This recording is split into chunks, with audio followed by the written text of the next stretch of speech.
सभी दोस्तों को नमस्कार है। आशा करता हूँ कि आप सभी अच्छे होंगे और स्वस्थ होंगे। दोस्तों, सर्दियाँ शुरू होने वाली हैं और अब आपके यहाँ पर लगे हुए गैस गीजर को चलाने का वक्त आ गया है। लेकिन क्या आप जानते हैं कि गैस गीजर को ऑन करने से पहले उसकी सर्विसिंग कराना क्यों महत्वपूर्ण है और उसकी सर्विसिंग में हम क्या क्या करवा सकते हैं और क्या क्या हमें करवाना चाहिए, इसी बात को हम इस वीडियो के माध्यम से जानेंगे।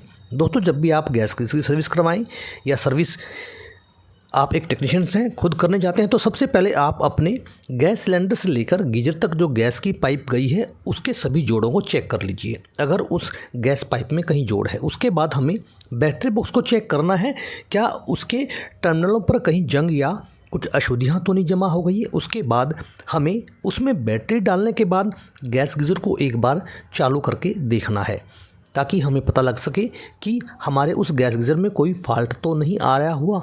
अगर ऐसा है तो आपको वो पता लग जाएगा। अगर आप इसे बिना चालू करे या बिना चेक किए हुए उतार लेंगे तो आपको वो फॉल्ट का पता नहीं लगेगा। उसके बाद धीरे धीरे हमें इसके तीनों पाइपों को खोलना है, ठंडे पानी वाली पाइप, उसके बाद गर्म पानी वाली पाइप और गैस के कनेक्शन वाली पाइप। इससे पहले आपको रेगुलेटर हटा लेना चाहिए। उसके बाद हमें गैस गीजर को नीचे उतारना है, क्योंकि दोस्तों गैस गीजर की सर्विस हमेशा नीचे उतार कर ही अच्छी तरह से हो सकती है। ये सभी उन उपभोक्ताओं के लिए है जो गैस गीजर का इस्तेमाल करते हैं। दोस्तों, क्या आप भी गैस गीजर का इस्तेमाल करते हैं और आपने गैस गीजर को अगर बाथरूम में लगाया हुआ है तो आज ही उसे आप बाहर निकाल दीजिए, नहीं तो कभी ना कभी ये आपकी जान का दुश्मन भी बन सकता है। क्योंकि हमारे यहाँ पर जो भी गैस गीजर का इस्तेमाल होता है लगभग वो सभी बाथरूम से बाहर लगाने वाले गैस गीजर ही होते हैं। सर्विस करने के लिए हमें इसकी नोब को खोलना है, जो हम खोल चुके हैं। उसके बाद इसके ऊपर और नीचे दो स्क्रू लगे होते हैं, उन्हें हमें खोलना है। उसके बाद कवर को अलग कर लेना है। ध्यान से, कोई भी जग टूटना नहीं चाहिए। अगर आप बिना ध्यान से इसके आगे वाले कवर को हटाएंगे तो जैक टूट सकता है और उससे आपको परेशानी हो सकती है। सभी जगहों को खोलकर आगे वाले कवर को अलग रख दीजिए। उसके बाद आपको इसका ये ऊपर वाला पत्ती वाला जो फ्रेम है ये खोलना है। दोस्तों, ये होता है हमारा, कई बार वाइड फ्लेम हो जाती है तो वो नीचे की तरफ मार करती है, इसलिए उसको सुरक्षा देने के लिए ये हमें पत्ती लगाई होती है। उसके बाद हमें आपके जो हीट एक्सचेंजर का चेंबर है उसे देखना है। अगर उसमें अशुद्धियाँ कम हैं तो आप एयर ब्लोअर से साफ़ कर सकते हैं। अगर उसमें अशुद्धियाँ हैं, कार्बन काफ़ी मात्रा में जमा हुआ है, तो हमें इसे बाहर निकाल कर ही साफ़ करना होगा पानी के साथ। अगर आपका गैस गीजर ठीक प्रकार से साफ़ सुथरा है तो आपको सिर्फ एयर ब्लोअर की मदद से ही इसके सभी धूल मिट्टी को हटा लेना है। उसके बाद जैक की कंडीशन को देखना है। जैक में ये पॉइंट होते हैं, किसी में 2 पॉइंट होते हैं, किसी में 3 पॉइंट होते हैं। उनके टर्मिनल पर अगर कहीं अशुद्धि, कार्बन या जंग लगा हुआ है तो आपको उसे साफ़ कर लेना है। ठंडे पानी वाली पाइप पर जो सेंसर लगा है वो कहीं लूज़ तो नहीं है, उसे देख लेना है। बैटरी बॉक्स पर जो हमारी लीड लगी हुई है पावर सप्लाई के लिए वो कहीं ढीली तो नहीं हो गई, उसे भी देख लेना है। उसके बाद हमारे जो जेट पॉइंट हैं जो हमारा इग्निशन ऑन करते हैं उन पर कहीं कार्बन तो नहीं आया हुआ है, उसे भी देख लेना है। और हमारी सभी वायर जो इन इग्निशन पॉइंटों से जुड़ी हुई है वो अगर लूज हैं तो उन्हें काट कर दोबारा से लगा देना है। इस तरह आप सभी उन पॉइंटों को चेक कर लेंगे। ये हमारा थर्मोस्टेट स्विच होता है, इसके भी थिम्बल अगर लूज है तो उन्हें टाइट कर दीजिए, क्योंकि अगर लूज थिम्बल होंगे तो वो ठीक प्रकार से काम नहीं करेंगे। अब हमें इसकी इलेक्ट्रोमैग्नेटिक रिले पर फोकस करना है। दोस्तों, कई बार क्या होता है, काफ़ी दिनों से बंद पड़े रहने का ये इलेक्ट्रोमैग्नेटिक रिले जाम हो जाती है। लेकिन खोलने से पहले आपको यह ध्यान रखना, जो आप ये ओरिंग देख रहे हैं ना, जो इस रिले के ऊपर चिपक गया है, ये कई बार यहाँ पर नहीं होता और रिले से चिपक जाता है, और जब आप रिले बाहर निकालते हैं तो ये गिर जाता है और फिर उसका हमें आभास नहीं होता और फिर हम उसे बिना ओरिंग के लगा देते हैं, जिससे काफ़ी मात्रा में गैस लीकेज होने के बाद कोई हादसा हो सकता है। इसलिए इस ओरिंग का ध्यान अवश्य रखें। आपको इस ओरिंग को गिरने नहीं देना है और आपको ध्यान रखना है कि ये ओरिंग यहाँ पर होता है, इसे आप उसकी जगह पर लगाएं जैसे मैंने अभी लगाया है, और उसके बाद ही इलेक्ट्रोमैग्नेटिक रिले को आप इसके ऊपर रखें। ओरिंग अगर ऐसी तरह लग जाएगा तो ये भी फिर लीकेज गैस को करेगा यहाँ से। ओरिंग का ध्यान हमेशा आपको बहुत ध्यान से रखना होता है। ये ऐसा पॉइंट है जहाँ से गैस लीकेज होने की संभावना सबसे ज़्यादा होती है।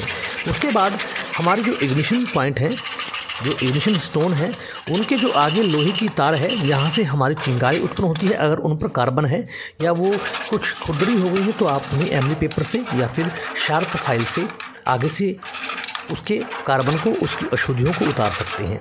लेकिन ध्यान से, आपका स्टोन क्रैक नहीं होना चाहिए। और उसके बाद जहाँ पर हमारी चिंगारी जाती है, जो हमारा बर्नर है, उसके पॉइंट पर एक शंकु सा बना होता है, उसे भी साफ़ कर दीजिए, क्योंकि वहीं पर ये चिंगारियाँ जाकर हमारी गैस को जलने में मदद करती हैं। उसके बाद आपको देखना है क्या हमारे गैस गीजर के सभी फंक्शन ठीक प्रकार से काम कर रहे हैं।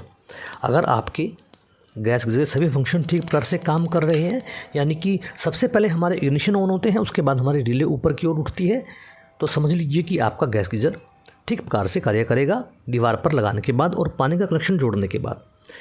अब सबसे महत्वपूर्ण जो कंपोनेंट है वो भी इसका ये मैग्नेट होता है, जो ठंडे पानी वाली पाइप में लगा होता है, जो ऊपर नीचे होकर हमारे गैस गीजर को टैप खोलने पर और टैप बंद करने पर हमारे सभी गैस गीजर के फंक्शनों को चालू करता है। इसलिए एक स्क्रू खोलकर आप इस मैग्नेट को बाहर निकाल लीजिए और इस पर अगर अशुद्धियाँ जमी हुई है तो उन्हें आप साफ़ कर लीजिए। चाहे तो साफ़ पानी से साफ़ कर लीजिए। अगर अशुद्धियाँ काफ़ी टाइट यानी कि परत काफ़ी जम चुकी है तो आप किसी एमरी पेपर की मदद से उसे साफ़ कर सकते हैं। और उसके बाद जैसे आपने इसे बाहर निकाला था उसी तरह से आपको इसे लगाना होगा। और इसके पाइप की अंदरूनी सतह को भी एक बार चेक कर लीजिए। अगर उस पर भी अशुद्धियाँ आपकी जम चुकी हैं तो आपको इसे एक अन्य तरीके से साफ़ करना होगा, जो मैं कभी आपको आगे आने वाली वीडियो में बताऊंगा।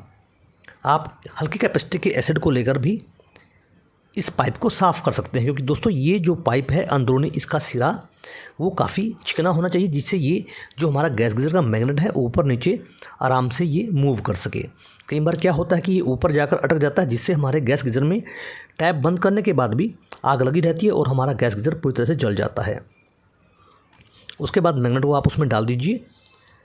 डालने के बाद फिर से आप इसके कवर को लगाकर स्विच को ऑन ऑफ करके इसे आपको चेक करना है, क्या गैस गीजर के सभी फंक्शन ठीक प्रकार से काम कर रहे हैं या नहीं। स्विच को आपको बार बार ऑन ऑफ करना है, ताकि स्विच में भी अगर कहीं कार्बन लगा होगा तो वो भी आपको पता लग जाए कि लाइटर स्विच ऑफ करने से बंद हो जाते हैं और ऑन करने से शुरू हो जाते हैं। क्योंकि दोस्तों इसको मैंने अभी इसके मैग्नेट को ऐसी स्थिति में रखा हुआ है जहाँ से हमारे स्विच को ऑन ऑफ करने के बाद हमारा गैस गीजर आराम से चलेगा। अब हमने गैस गीजर को दीवार पे लगा दिया है। पाइपों को लगाने से पहले आप इसके ओरिंग की जांच अवश्य कर लें, और विशेषकर जो गैस वाला पाइप है उसके ओरिंग की जांच अवश्य कर लें। कई बार ये गिर जाता है या ये ख़राब हो जाता है तो आप इसे बदल दीजिए। इस जाली का भी विशेष महत्व होता है, इसे यहाँ पर लगा रहना चाहिए, इसे कभी भी निकाल कर बाहर मत फेंकिए। और अगर इसमें अशुद्धियाँ जमा हो गई हैं तो आपको इसे साफ़ कर लेना चाहिए। इसी की वजह से हमारे गैस गीजर में काफ़ी समस्याएं उत्पन्न हो जाती हैं। इसलिए कई बार हम क्या करते हैं, इस जाली को हम बाईपास कर देते हैं और इसे बाहर निकाल कर रख देते हैं, जिससे हमारे गैस गीजर में गंदा पानी जाने की वजह से इसकी कॉपर की इंटरनल पाइपों पर अशुद्धियाँ जमा होती रहती हैं और एक दिन हमारा पूरा गैस गीजर ब्लॉक हो जाता है। इसलिए इस जाली को कभी भी मत फेंकिए। इस जाली को आप समय समय पर साफ़ करते रहिए, ताकि उसके बाद गैस गीजर को फाइनली आप चला कर देखिए। टैप को ऑन कीजिए। टैप ऑन करने के साथ ही आपकी फ्लेम जलनी चाहिए और टैप बंद करने के साथ ही आपके गैस गीजर की फ्लेम बंद होनी चाहिए। अगर ऐसा नहीं हो रहा तो कोई समस्या उत्पन्न हो सकती है, उसे जांचिए। अगर आपके टैप ऑन करने से फ्लेम जलती है और टैप बंद करने से फ्लेम बंद होती है तो आपका गैस गीजर ठीक है। वीडियो को शेयर अवश्य करिए दोस्तों। धन्यवाद।